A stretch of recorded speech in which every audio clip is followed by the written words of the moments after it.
I remember lying in bed and praying that I wouldn't wake up.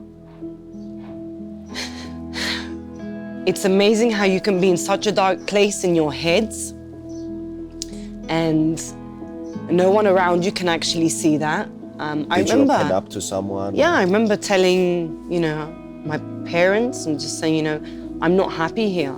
I want to go. And of course, it was like, no, you don't know what you want to do, so you can't just stop and do what?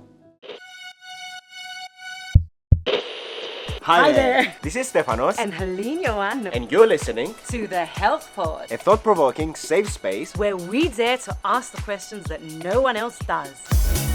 On physical, mental, psychological, spiritual health. Dr. Stephanos is a pioneer in effective neuroscience, It's the biology of human emotions. a psychophysiologist, and a free spirit with no filter. Hélène is an entrepreneur and a woman's health, fitness, and empowerment coach. You can do it! She's a spiritually wild woman and mother of two. Join us weekly on HealthPod to hear honest, vulnerable, authentic conversations From inspiring entrepreneurs, artists, coaches, scientists, athletes, These individuals will share their experiences and stories as to what it takes to really understand and connect. to your most authentic and happiest self. Let's go. Okay, so welcome to HealthPod. We're so excited to be here. This is episode 1. We've been wanting to do this for such a long time. We've been working on this project behind the scenes for a while now. And we are here at Guaba. And we want to thank Guaba for giving us the space to be able to record these amazing podcasts. Because it really represents us as well. Embrace your weird. Embrace your weird, which is all about being your authentic self, accepting yourself as you are, a lot of the tones that we're going to set throughout this whole podcast. Let's begin then. Let's begin. So, life is definitely not a linear line. And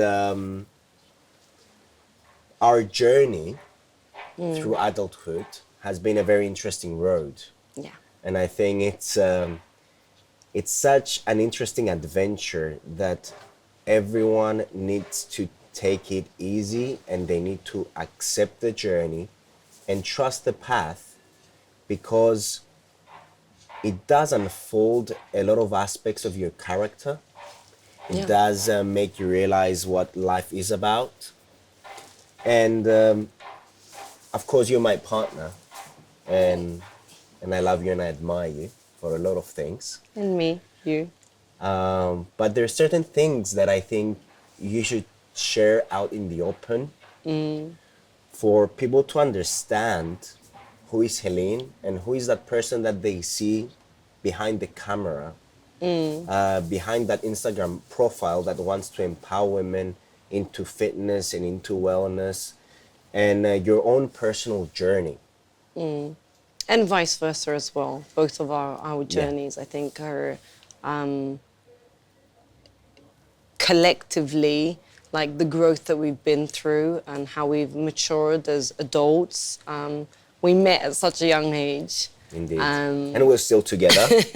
We got Thank God, thankfully. two little ones. And of course, our journeys really do encompass the aspect of mental health. So our journeys have been very much related to each other, but also we have developed in the aspect of mental health, physical health, spiritual health, together and individually. And this is something that basically led us through our own personal experiences. yeah, exactly. And this is what we're here to share with the rest of the world. Exactly. So when was that transition in your life that has basically led you to say, okay, this is what everyone needs to be doing every day in their own personal life to feel mentally and psychologically empowered and well? Yeah. So obviously you had a downfall at some point. Yeah, that's what I was going to say, that you you kind of highlighted the high part, you know, of what you need to go through in order to be able to feel better, whatever that is for me. Like that mainly, there's a lot of connection to my body, so either through dance, fitness, just physical aspects of exercise that make me feel alive and connected. But I mean, like how it led to that, I think is the really interesting part. And this is what you said before, that we kind of grow through a certain process that you don't think is there for your own best interest, but it really leads you to a result that can help you both mentally, physically, spiritually, and to become the person that you are today, your most authentic self. You know, sometimes though, when you're in that loophole, you kind of lose faith sometimes. Yeah, so I'll go back to what I was going to touch upon on that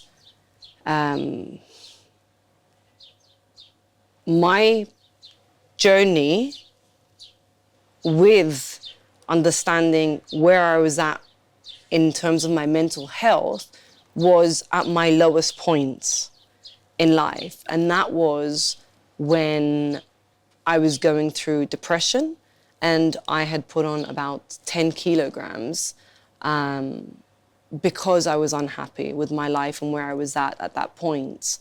And I mean, like... What has led to that unhappiness, though? Was it a life choice? Okay, Did you just wake up one day and you felt like, oh, I feel depressed today, and this is it, this is gonna be for the rest of my life? What led you there, to that feeling of sadness? Okay, let's start from the fact that I think when you're 17, 18 years old and you're told to decide what you want to do for the rest of your life, to go and study, is like the biggest decision of your life, it feels like, and it doesn't necessarily mean that it's going to be the right one. For me, because of society's expectations and because of my parents and just like this admiration of what money can get you, you know, I went to study something that was related to business. And hence money. And hence money, something that was going to be like, oh, you're going to have an amazing career, you're going to be in central London, you're going to be dealing with properties, you can make millions making, you know, in properties, and that's the way that you should go. And hence, that's what I went to study. So when I went to uni and I was in class and I would realize that, oh my God. Your hands dirty. Yeah. This is not what I want to be doing for the rest of my life. Like, this does not represent me. It was really difficult for me to, first of all, accept that and say, shit, what have I done? I'm stuck here for the next 3 years. Oh God, sounds like a nightmare. Yeah, and then to be able to also have the courage to tell my parents, because of course they're funding this whole process, right? They send you to study, they get your accommodation and whatever, and then you say, oh, you know what, this is not what I want to do. There's a sense of responsibility over there. Yeah, there's a sense of responsibility, but also you've just managed to get freedom running away from your parents, right? In that sense, you're 18, you're free, you can do whatever you want, you make your own decisions, and then you realize that, life isn't exactly as I thought it would be. So a lot of the time for me, I would find myself not going to classes. I remember opening the door and looking left and right so I can run to the kitchen to get food and run back into my room because I didn't want to see anyone. I was depressed. And, yeah.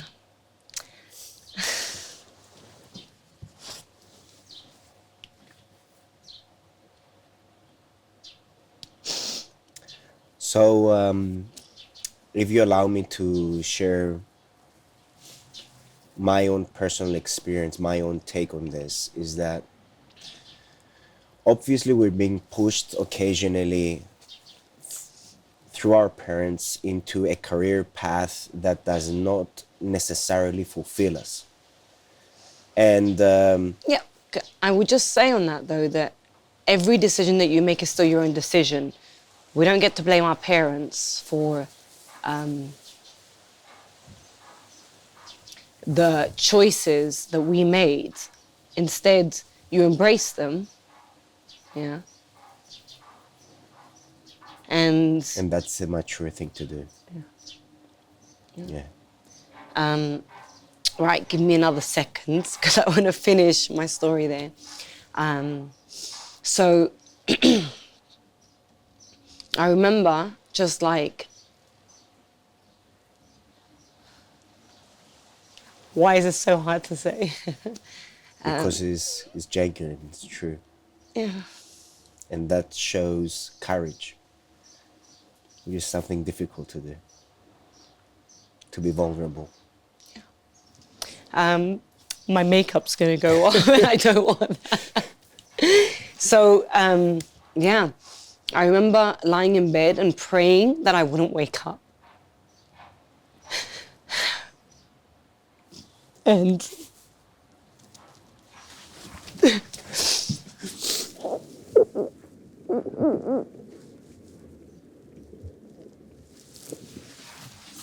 I mean, that in itself is so hard to think because I love life now and I'm so grateful to have the life. Of course, you have me. But yeah, it's amazing how you can be in such a dark place in your heads and no one around you can actually see that. Did you open up to someone? Yeah, I remember telling, my parents and just saying, I'm not happy here. I want to go. And of course, it was like, no, you don't know what you want to do. So you can't just stop and do what? Just come back to Cyprus and sit here and not do anything. And I didn't want to do nothing with my life. I wanted to do something. And if you didn't have, studies behind you, which is such an important thing, especially in our society, within Cyprus, it's like you do your bachelor's and you do your master's and you want to do your PhD. And there is so much pressure around that, that in a nutshell, like the whole aspect of even telling my parents, this is not what I want to do. They're like, well, what do you want to do? I don't know. Well, you can't just stop then. And that's true. I mean, like rightfully, looking back, I'm glad I finished what I started, but because it helped me realize that's not what I wanted to do, which is a big thing, because when you know what you don't want to do, you know what you do want to do and where your life is pulling you towards. There was a lesson there. Yeah. As painful as that was, there was a lesson there you were discovering yourself. Yeah, one of the biggest, I think. So what made you come out of this, let's say, emotional turmoil that you were going through? What was your anchor back to life, back to your body, away from that feeling of sadness? Well, you know that. I found a friend of mine and I remember saying, you know what? I've put on 10 kilos in 3 months. This is not the Hélène I know. You still look fantastic, by the way. I was like a little bit on the more juicier side, but I wasn't happy here. Yeah, that's the most important thing. It's not about a physical, an aesthetic look, but it's where I was here that wasn't okay. So I said, you know what? Becky, one of my friends until today, I said, Becky, you and I are going to go to the gym.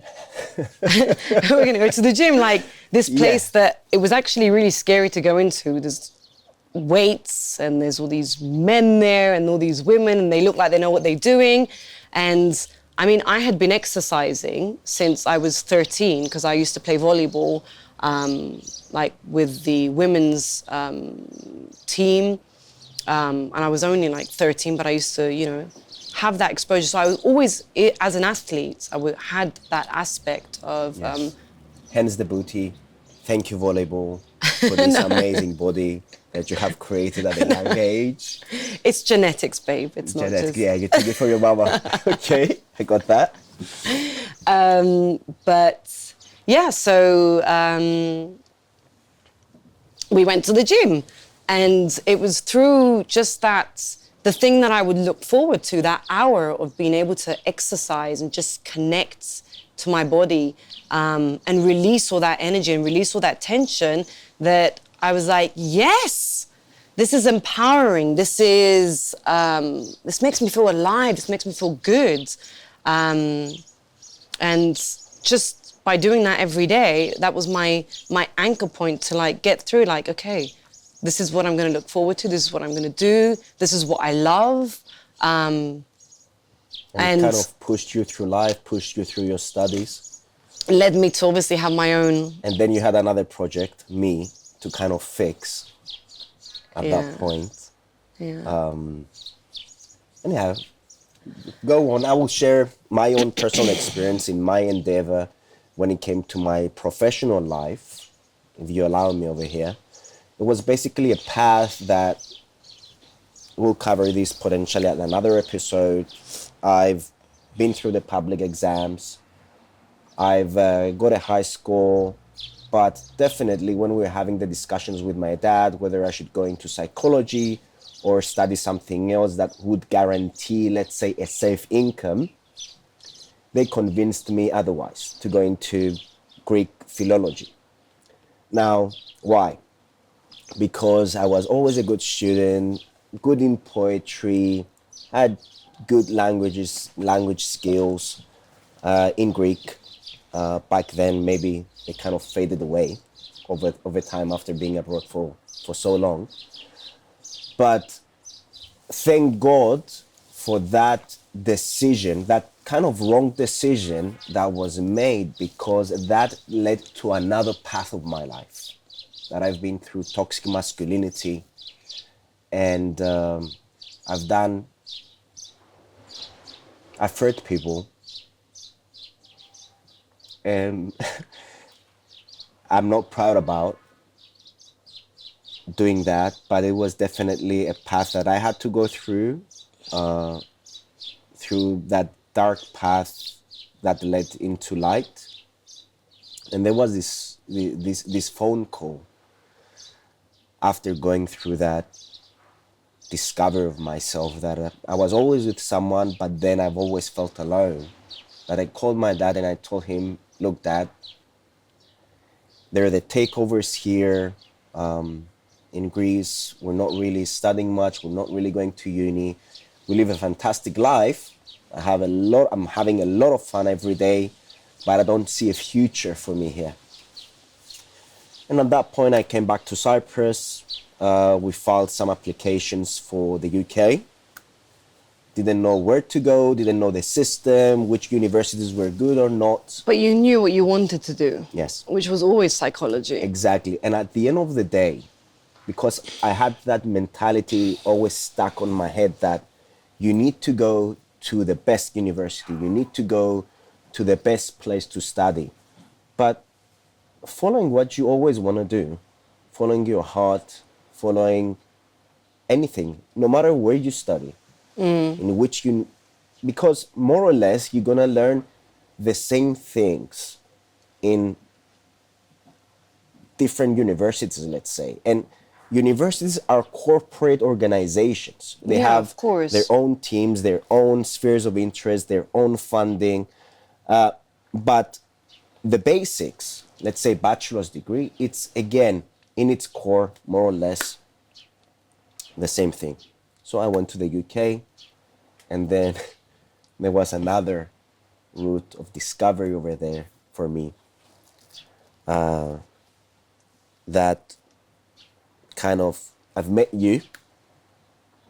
We didn't meet in the UK though. Like, that's... we didn't meet in the UK. We met through a common friend, Nadine.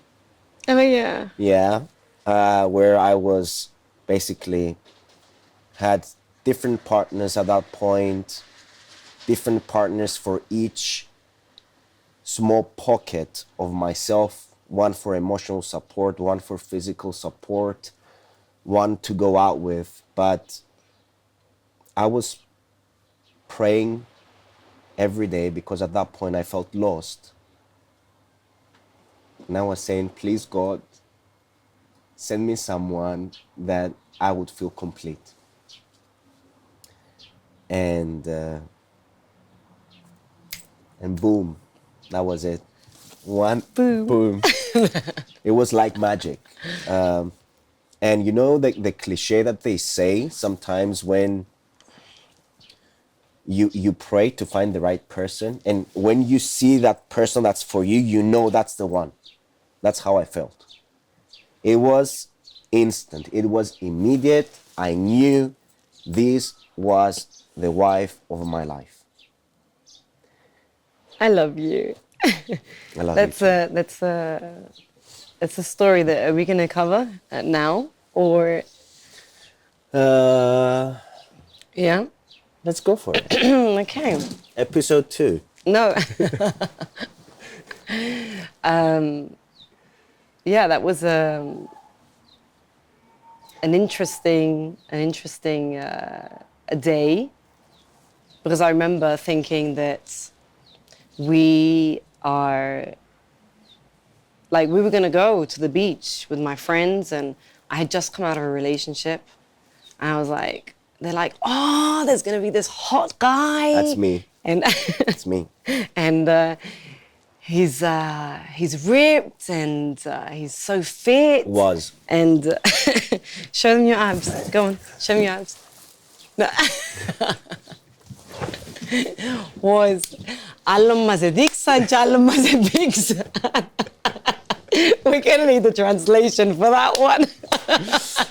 Well, I'm still at it, by the way. I'm trying, but it's not my priority, okay? My priorities have changed. I have 2 kids, please. That translates to, for everyone who's watching in English, is they gave me something else and I've ended up with something else, okay?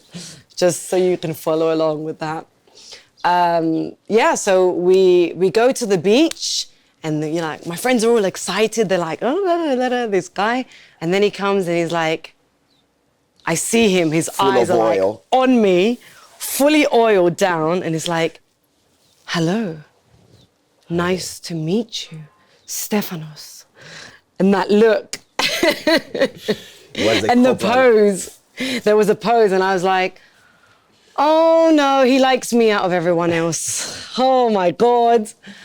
And she puts her big sunglasses back on and looks I went there to sunbathe. Uninterested. I went there to sunbathe. I went with no makeup. I was determined. The worst bikini. I was just like, just please leave me alone. I don't want anyone. It's funny though, because I had also lost my faith in humans, like because of my previous relationship. I was a bit quite disappointed. And I thought, just like lack of faith in humans, in women, in men, and just like, excuse me.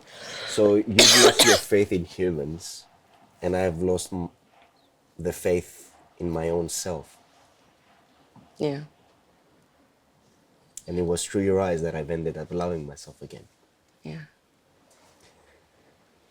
But until we've reached that point, it was kind of a path that we've met on the beach, and I've put the cassette on saying exactly the same chat-up lines. Which you had learned from what I heard. Learned while you were studying in Greece. While I was studying in Greece, and I thought that cassette would get me any woman that I would desire. So when you say cassette, you actually mean like the chat-up lines, the standard chat-up lines that... It was a standard script that if you would follow that script, you would end up... Getting laid. Let's put it that way. Not necessarily in a relationship. So the first thing I said to Hélène when I've met her was like, what's your zodiac sign? I'm a Scorpio. Oh, I've heard that they're good in bed. And then I was like, bye-bye, let's go. So That did not go as planned. I literally didn't say anything. I just walked by him and I looked at him. I didn't speak at all. I just went and I didn't think about looking back. I was like, okay, this is... But we did manage to exchange phone numbers and kind of... Did we or did we not? I don't think you gave me your phone number. No, I didn't give you my phone number. Okay. At all. So I don't there remember was giving a my phone second date through our common friends again, and you were wearing that red fiery dress. We do have that. We've got a photo of that. That photo and the sleazy picture of me with the... Oh yeah, the thing that you used to do. You had your buttons open until one here. Button here so that the abs would show. And But any shit, you didn't have hair coming out then? No. Back then, no, I didn't have hair. I used to look after myself. Okay, yeah. I still try. So... You do a good job, baby. Thank you. Yeah. Yeah. So I see you again. I was like, I felt my heart pumping. I felt my veins here blowing up. And eventually we leave the first place and we go to another club. And where was this? Just next door here? Just next door here. Exactly, next door. Right next door. Oh my God, the coincidence. Everything's related. Everything's related. So nothing is coincidence. By luck. Yeah. So I basically follow you and end up in your car. Okay, yeah. Like things to not do if you want to get a girl. Do not hop into her car without knowing her. I hijacked her car. I was not moving. Tried to convince her that we were going to the same place, so there's no point using two different cars. So I kind of sat on the passenger seat and she was driving and I kept saying, oh my God, you're so lovely. You're so beautiful. You're perfect. It's amazing. The analogies on your face, on your body. I didn't know anything at that point about Haley, but I was so mesmerized by her external appearance that you tried any tactic possible, which was so, it was just funny to look back because you were so persistent. Like you were not taking no as an answer. Because you had like a specific, you knew. I knew. And there was a point that I told her in the club at the same night. Was it that night? You're gonna be my wife. And what did you respond? Stop spitting in my face. Please go to the next lady and say the same thing because I'm not interested. Exactly. So if you're truly committed in getting something in your life, your ego has no place in it. And, it's like a huge gamble. You're willing to lose everything. And as Anthony Robbins says, you have to burn the boat to get the island. The boat sometimes is your ego that is holding you back from attaining what you truly want. And I was literally, it was with Hélène, it was rejection after rejection after rejection. Oh. Because... You're gonna say that? No, that was the night I gave you my number. Oh yeah, and you gave me, That was the night, like after 3. Yeah, why did you give me your number? Because you didn't want me for a relationship, did you? No, I wanted to have fun with you. Yeah, you wanted to have fun with me, of course. Yeah, so... Because I didn't think you were serious material. I was like, come on, because you're hearing a lot of rumors about me from society, from friends, from this, from that, from even the way that I've approached you. Because you were saying you were not... That says everything. I didn't want a relationship anyway at the time, but, I didn't... So... I always respected myself and there was no way... And usually we accumulate so much junk through society, especially through toxic masculinity. And there was, for me, when I started discovering myself as a man, I thought that women were collectible items. As harsh as this may sound, and of course I'm not the same person that I am today And this should never be the case. And if I could take back time and understand that my actions have led people through some emotional pain, I would not do them. But unfortunately, it was a necessary evil for me to go through, because I didn't know what a man was back then. I didn't know that you need to respect the opposite sex. You need to take time to learn the other persons emotionally and physically, to connect in different levels, through different levels.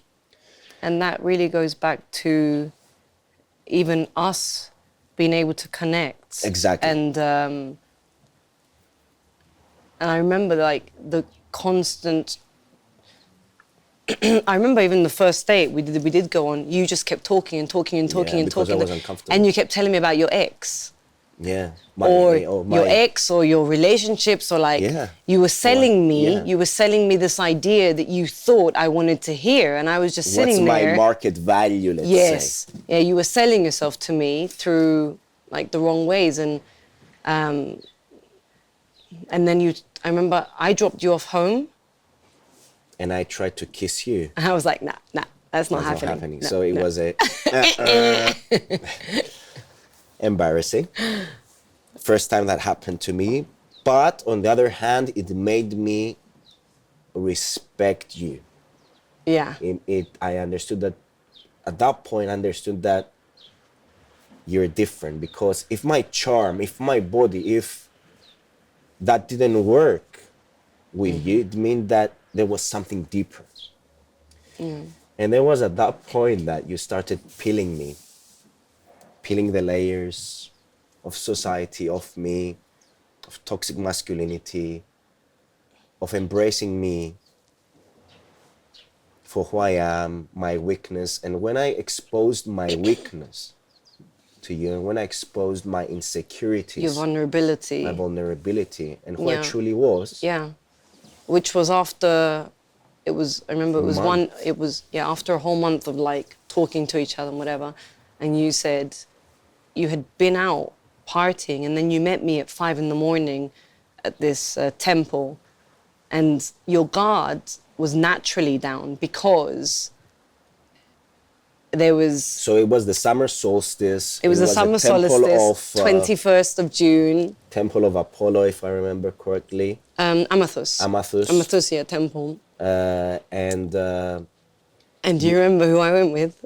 Yes, and I see her dad coming out of the car, and I was like, who is that guy? Who's that guy with her?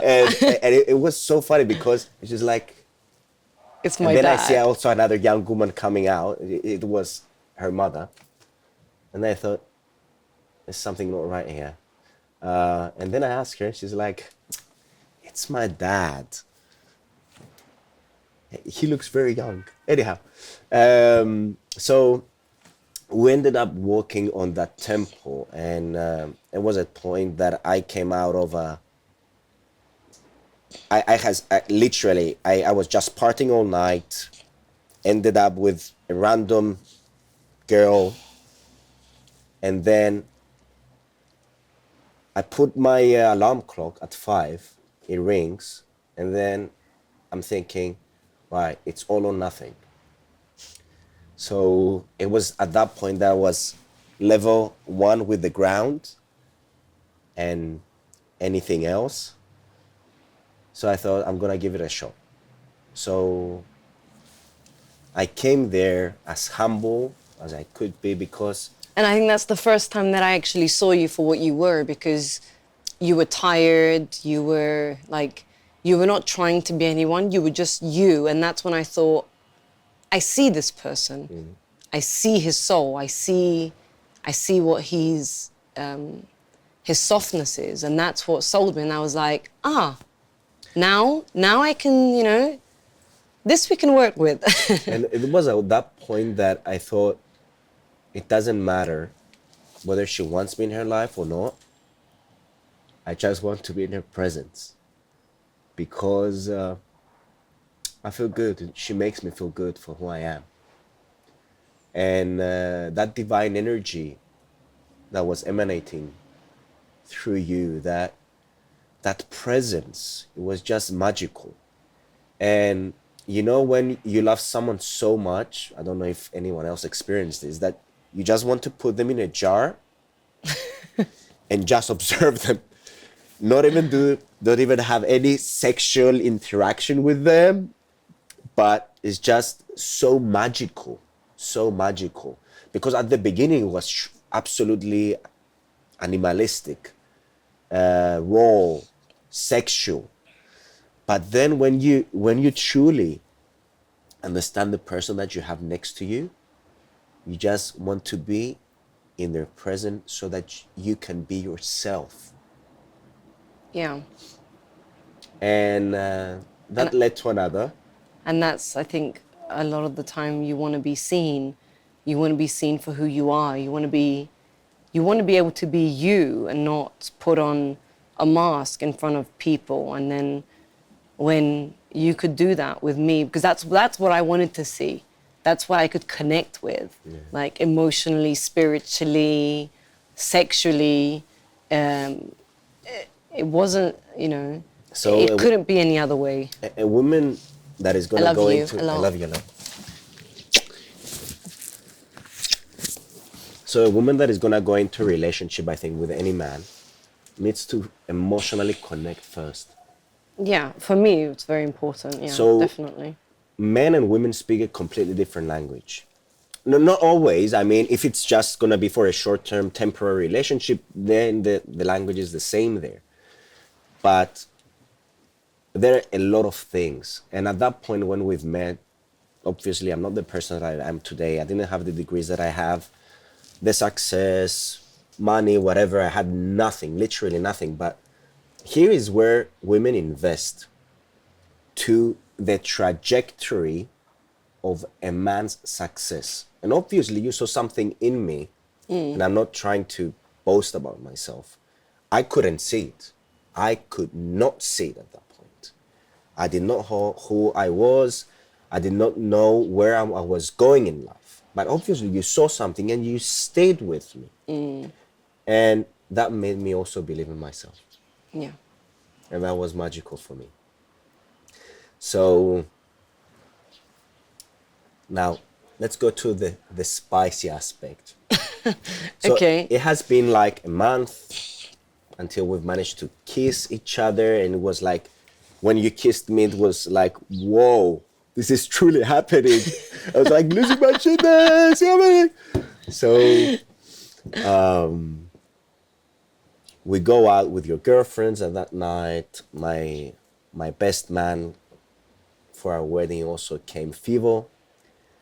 And we ended up at your place with your friends. We jumped in the swimming pool, we were kissing and stuff, and I was so much in shock where this was going. And Please don't say this. I'm gonna say it. Everyone don't. needs to know No. this, because, okay, obviously we have 2 kids together right now, so it's not an issue about my manhood. But I could not perform. It was happening, but then things were going up, but then they were also going down. And there was nothing saving it. But obviously guys, here, you need to have a woman that is emotionally secure, and that she can understand that that does not relate to her beauty or her body. Or my sexuality, or what I meant as a woman. And I knew where I stood. I know where I stand. You were so patient. I was like freaking out at that point. I was so freaking out. I was like, what's wrong with you? What? And it's because, you have already built the perfect plan. You're gonna be with this woman. You're gonna be like the master sexual beast energy in bed, and then that point it comes there and you're not able to perform, and you're like, oh my god, it's not working. What have I done to deserve this? It's karma, it's this, it's that. But we then tried again, think maybe the second time was kind of okay, but then the third time it was like a hurricane. When we both managed to connect, when we've felt safe within our bodies, when I felt safe within my body, and you've made me also feel safe, then that sexual energy managed to resurface the way it should be Do it. from the first place. Yeah. Fun times and 2 kids after, yeah, 12 years. Is it 12 now? Or I think it's 12 years that we are together. yeah. And obviously, all of these aspects of ourselves developed together and through our relationship. Yeah. And looking back, I wouldn't change a thing. And how much I've grown as a person and how much I've learned. And that's like only the beginning of where our story begins and how much we've been through. Like, we're not going to go into it today, but we're definitely going to cover it another time. A lot more. You know, living in Italy, living in Saudi, living in London together. Toxic masculinity. Yeah. Drugs. Drugs, the toxic masculinity, the process of me trying to figure out who I was as a woman and what I wanted to do with my life and what kind of business I wanted to have and where I was going with all of this whole thing. Like, it's amazing where you end up, and there's so much more to it as well. But there's so much more to it that I know that there's still development, but the whole journey is the magnificence of it. True. And understanding where you are mentally throughout this and where you stand as well and where you need to improve. So the whole journey is incredible. It's a beautiful process. Yeah. I love you. I love you too. Thank you everyone for watching. Obviously, it has been therapeutic for us. A lot of genuine emotions came through today. Yeah. Thank you for opening up and for sharing. And we'll see you again on our next episode. We'll be discussing a lot and many more interesting topics on mental health, our development, and potentially yours. Stay tuned.